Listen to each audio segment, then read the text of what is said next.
greetings to each and every one of you watching today. Welcome to the Israel Vision Studios in the lovely Mount Zion Hotel in this fabulous location overlooking the old city walls of Jerusalem. Our guest today on People Who Make a Difference is Charlie Levine, our precious friend for many years. Charlie is the CEO of a large ad agency here in Jerusalem called Reuter Finn, and one of his passions in life is to see Israel accurately represented in world media. We've been very blessed to know Charlie and his lovely wife, Shelley, who's a very successful real estate agent here in the area. They have 3 very lovely children, special children, and 2 grandbabies, I might add. Charlie, it's a joy to have you with us, even if we can catch you only for a few minutes. We know how busy you are. It's totally my pleasure. Thanks, Jane Meridon. Our relationship goes back a long ways. When did we do the Aliyah caravan? We went knocking on doors throughout, in that particular instance, the 8 southern states, if I remember correctly. It was the year in which President Reagan was elected, so it must have been 1980? Yes. I think? Yep. That was a while ago. I remember you and Bobby Brown and a couple of other fellows went in this kind of a trailer, wasn't it? No, a mobile home. Well, basically the idea was just to get out there and on a grassroots kind of level, people to people kind of thing, coming over and saying, hey, we're not prime ministers, we're not super football players or actors, we're regular people, American Jews, who have decided to go to live in Israel. We've come back to tell you why and what's happened to us since we did that. And we had 3 vehicles and we sort of barnstormed across. We did it many times, but the time that we're talking about, we went to the South in America and we took that message to Mississippi and Alabama and all over the place, and it was very memorable. I remember being with you in Duke University in North Carolina, and then later in Dallas. I met up with you there in Dallas. And we went to meet the mayor of Dallas. And then the question everybody was asking at that time was in this Who Killed JR? It was a series on TV in those days. And I didn't know, even know who JR was, because I'd been living in Israel, So no, you thought they were asking who killed JFK, I think. Right. Anyway, Charlie, History. great to see you here and to have a few minutes with you. I know that many of our viewers would ask this if they could be sitting in this seat. Why is it that Israel seems to get such negative PR in the world media, especially in news coverage? Is it on purpose or does it just happen by chance? Whoa, that is one heck of a $64,000 question, because there are at least 5 different directions I could take in answering that. I'll just try to maybe focus on 1 or 2 of them. The first is that Israel, unfortunately, from our point of view, has not been able to speak with one clear voice. I'm not going to blame others before I look and blame ourselves a little bit. And that, I believe, I've thought about it a lot, I think it has to do with the nature of how the government is structured here. We have, first of all, a government in which all of the key players view themselves as the king, okay? So it's not just the finance minister and the foreign minister and the prime minister. Everyone is convinced that he or she is, in fact, el numero uno in the government. And that has implications. If you feel that, then you are not terribly subject to discipline. You're not terribly subject to thinking of the whole as opposed to the individual. And there's a lot of just bad messages going on as a result of the lack of coordination and bad messages. And you add to that the fact that we have something in Israel which we don't have in America, for example, and that is this wall-to-wall coalition government. You have both the Democrats and the Republicans running the government together, as opposed to one running it and having a division of labor. So obviously that leads to a certain degree of lack of clarity. And that's a hard one to get around too. Now, having said that, I will also hasten to add that we're up against a tough situation in terms of media coverage. There is an inordinate fixation on what's going on here. People have written books about why. I'm not going to go into that right now, but to a certain extent, it's a good thing, because on why that fixation exists, why the entire world cares if a teenager in a little village is wounded while he's throwing rocks. I mean, if that happened in 99.9% of the rest of the world, it wouldn't even be news. But here it is, in fact, news. We have an inordinate number of journalists here, for example. Sure. Is that true? Yeah, we have, according to what I've heard, the third largest concentration of international media in the entire world. That means more, well, after Washington and Moscow. That means more than Paris, more than London, more than Tokyo. It's a little crazy. But they're here, and it has implications. They're earning salaries, they have staffs, they have deadlines to... They've got to have news, They right? got it to justify all of the above. Do we make news? Whether we make news or whether we don't make news, there will be The news at news. 5 o'clock today. That's right. So that's a given. And if Okay. you go for a week, and you're any one of those 400 people with all of those things to justify your existence here, and you go for a week and you don't file a lot of stuff, then somebody's going to start asking, why are we paying for that person to be here? So it's to a certain degree, a self-fulfilling prophecy that there's going to be this, as long as that initial fixation continues to exist, which it does. And again, it's not a totally bad thing, the fixation, because we think, and you share this with me, that important things are going on in a very important place. We don't necessarily agree with the editors of CNN or whomever that that's what the importance is, but the raw understanding that transcendental forces are at work in this small country, in this city, that's very true. Well, you know, we are telejournalists, and we're in the media, and we're not against our colleagues in the media. I think that's important, that we have to get that across. We're not putting them down. There are certain realities that they have to deal with, and that is they got to have the blood, gore, and stories that the other networks have to compete. But my question is, how can we give the viewers out there, the people who are watching, stories that give perspective on the problems and on the issues here? That's what we try to do, or have tried to do over the years with our Israel Vision documentary programs. Now, in this magazine program, we are also dealing with those issues, but not in such a dramatic way. But is it because CNN or any of the big networks, they just don't have the money to do investigative reports on why issues are as they are? Or why don't they send people over here to do stories that would elucidate the situation? Well, it's not a question, believe me, Jay, it's not a question of money. They have everybody has plenty of money who needs to be doing this stuff. It's more a question, I think, of fairness and context. Those are the two troublesome ingredients. Fairness comes from within and context comes from outside, externally. Fairness is a basic commitment which journalists define themselves as having to have in order to be professionals. And many do, most do, some don't, and others fall somewhere in between. But that's one issue, and you have to keep your eye out for people who don't necessarily come to the table in a totally objective or fair manner. And the other side of it is the context thing. It's a complicated story. It has long history, and people don't want to hear history. You got like 4,000 years. Yeah, you got 30 seconds to tell a story about what happened today. And yet, without some sort of commitment to context and putting things in focus, no way does the story get communicated. So then it's really a question of the degree of professionalism of the reporter. Also, one other fact I think that is mitigating is that people come here for 1, 2, or 3 years, and unless they have a real consuming interest, they don't bother with going back in history and making extra effort to study all the context that the problem is in. And then, therefore, the viewers out there are kind of not getting the whole story.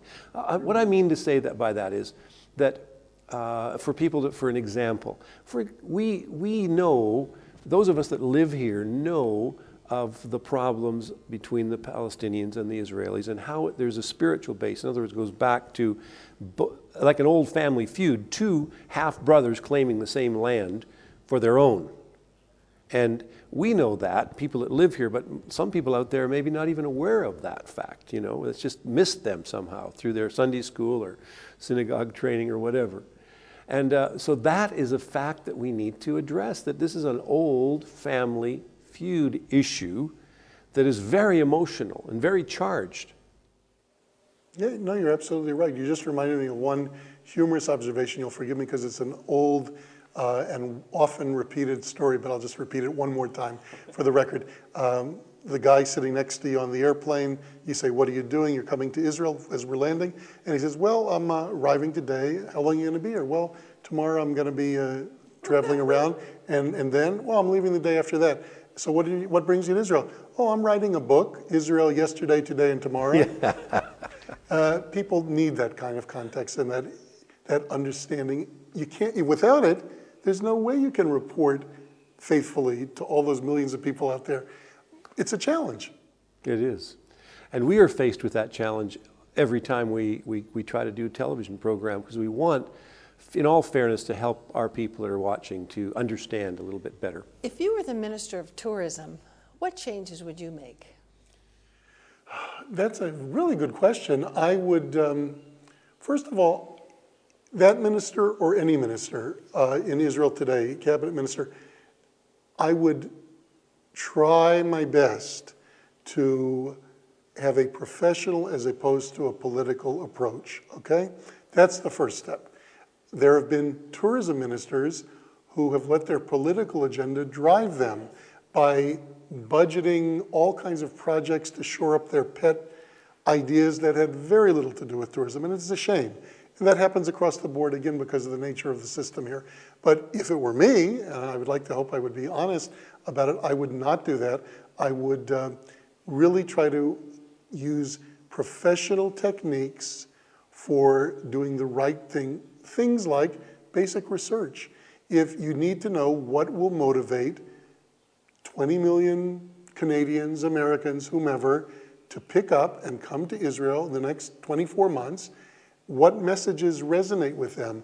What motivations could be applied to encourage them to make the decision? It's not the easiest country to decide to come to with the problems that we have associated with us. So we need to figure that out. And the unfortunate thing is, there's just very little basic marketing research being done today. You can get the answers to those questions. And once you have the answers, you're empowered, because then you design the right advertising, you create the right messages, and all those kinds of things. So simply put, I would rely on proven professional techniques for whatever campaign would be the right campaign.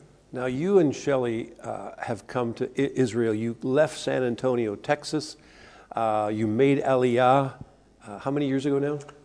27 years like ago. that. And I really see you as a success story. You and Shelley have really made it here in your Aliyah, in your coming up to Zion. What would you say to other young Jewish people watching today, or Christians would be interested to hear this answer? What would you say to Jews who are considering coming to Israel to make Aliyah? Well, if I could sneak a peek at my sneakers, I would say, do it. That's the important thing. Coming to live in Israel was one of the two best decisions of my life up until this point. I'm happy and proud to say that. The first was deciding to marry the woman who the Lord intended for me to marry anyway, so that was nice. But the second conscious decision that I made some 30 years ago was to actually come to plant my roots in Israel. It's a question, Jay, of simply moving off of the periphery, off of the sidelines of the stage of Jewish history to center stage. And either you want to do that or you don't care. If you don't care, that's a problem. It's an educational issue and somebody should be addressing it. But if you feel that kind of importance and significance to Israel and to your own destiny, you have to ask yourself, I got one life to live. It's not a dress rehearsal. It's the real thing. What am I going to do with it? What am I going to turn around in 30, 40 years and say, gosh, I did it or I didn't do it?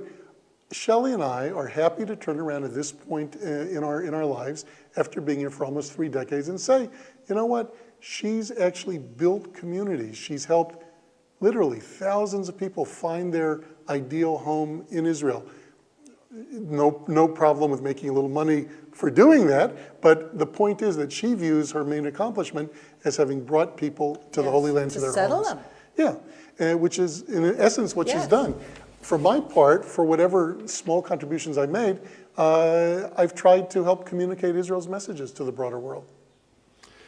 You know, the Bible says, and Charlie and Shelley have lived it out. He says, I will say to the north, give up, and to the south, keep not back, and bring my sons and daughters from the ends of the earth, even from San Antonio, Texas. Okay. And so we're very grateful to have been able to introduce to you our precious Israel Vision family, dear friends of ours, Charlie Levine and by proxy, Shelley, today. And we want to say to you that your participation in our program and your involvement means a lot to us. We thank you so much for that. And we want to say, our prayer is that you would have peace in your home and in your hearts. So Meridel and I say, as we say goodbye to you today, Shalom, Shalom from Jerusalem.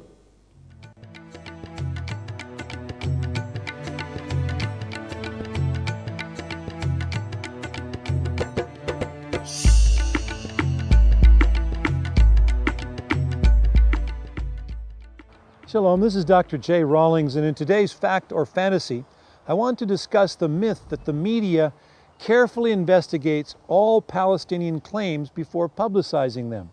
Now, here are the facts. The Palestinians have learned that they can disseminate almost any information to the media, and it will be published and broadcast anywhere. And once it's picked up by one media outlet, it's inevitably repeated by others. This disinformation quickly takes on the appearance of fact, and even while Israel can present contrary evidence to correct the inaccuracy being reported, the damage has already been done. Once an image or impression is in someone's mind, it's very difficult, if not impossible, to erase it. And it's said that there are three types of lies: lies, big lies, and then statistics. One example of Palestinian propaganda that has been used to distribute false statistics in an effort to make Israeli actions look monstrous.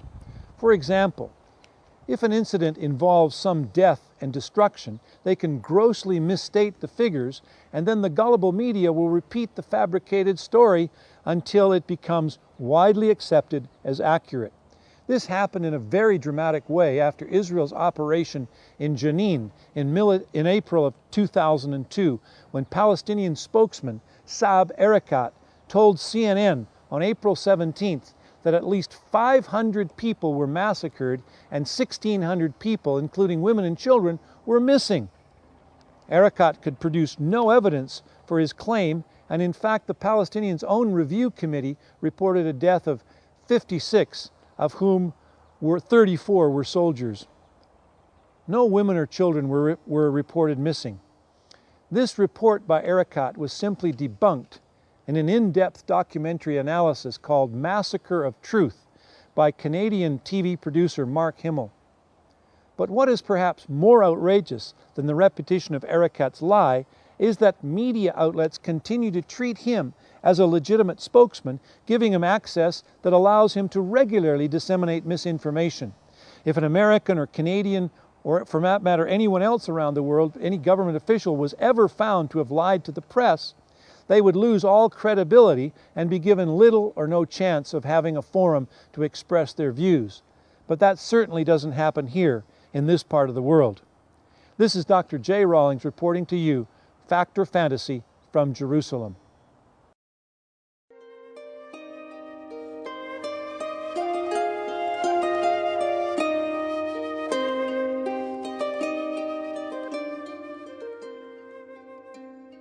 Shalom. Welcome to our home located here on the hills of Benjamin, just outside of the city of Jerusalem. We all hear, but do we listen? It's a different mental mechanism. Listening is of great value because we learn when we listen. There are many voices. There are noisy voices. There are lying voices out there saying, you're not working hard enough. You're not going to make the grade. You're not good enough. You're not going to pass. You look terrible. You're too fat. You're too thin. You need to be blonde. All you need is a new car. That'll do it. You just need a new car. On and on. Nobody has to tell you about this because that's where we all live. But I've found a way out of all of this noise. And noise makes us so weary. I've learned to tune in to very short and succinct conversations, I would say, with the Spirit of the living God. I call this voice His still small voice, which is, of course, based on Scripture. But many years ago now, 13 years ago, I heard, no, more than 13, maybe 18, I heard the still small voice say to me, "My people shall dwell in peaceful habitations and quiet resting place." My people shall dwell in a peaceful habitation and quiet resting place. It so arrested me when I read that in the book of Isaiah that I scribbled it out on a little piece of paper and got some Scotch tape and stuck it on the wall beside my bed. Every night when I went to bed, I said, "Lord, what about my quiet dwelling place and peaceful habitation?" For 4 years, I kept this up. With faith, what about? And I was looking all over the neighborhoods around us to see if there was a place for us. We had no money at the time, but I was looking. Then one day, I felt very exercised, and I went to my neighbor across the street who was a real estate agent and had taken me looking before. I said, "Oh, Shosh, I don't understand this because it's late and the Sabbath is coming, but please would you take me around and let me look just one more time?" "Oh," she said, "it's so late." "Okay, get in the car. I'm going to take you around." We came around the curve of a road that I had not been on before. I immediately sensed, I would say, a quickening. You would say a gut level feeling. I said, "Stop here, Shosh." I went to the edge of the road. I looked down. I found a little place with a beautiful view, and that precious, still small voice said to me, "This is it. This is your place." My goodness, he was as excited as I was. I said, "Shosh, this is the place." She said, "Well, it just came on the market today." I said, "Take it off of the market.